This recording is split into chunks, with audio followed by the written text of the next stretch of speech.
Hi everyone, I'm Allison Chiang, and I'm going to talk about the applications of chemistry in different types of glass.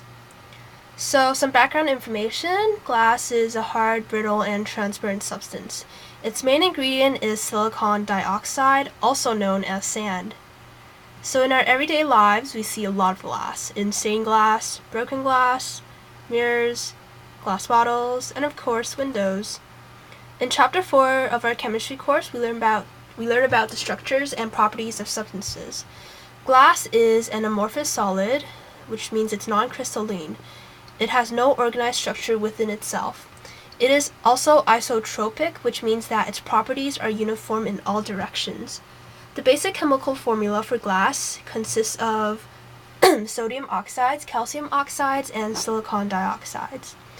In Pyrex glass, boron trioxide is added, and this gives glass a property of minimum expansion when heated. So this property is really useful when we want to make something that's oven-proof and heat-proof. So you see a lot of Pyrex glass in bakeware, test tubes, and beakers. Next, tempered glass. So tempered glass is basically heat-treated glass.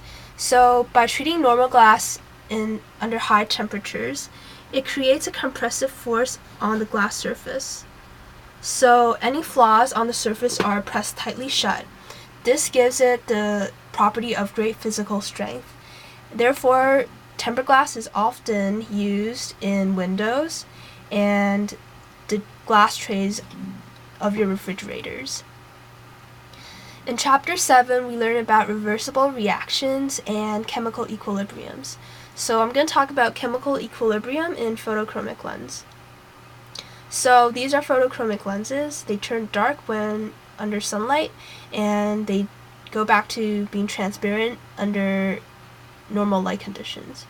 So the chemicals behind this change are silver chloride and copper chloride. So this is the equation of what happens when light strikes the glasses. So basically, silver chloride in its aqueous form, struck by light, decomposes into chloride atoms and silver atoms. According to Le Chatelier's principle, as the amount of light increases, the reaction will shift to the right. So, under sunlight, a lot of silver atoms is produced, forming a silver clump in your glasses, which blocks out the light and turns the lenses dark, like this. So, the copper chloride allows the reaction to be reversed and at a constant equilibrium depending on external environment factors. So under normal light conditions, copper chloride reacts with silver to make silver chloride and copper atoms, which turns the lens transparent, back to transparent again.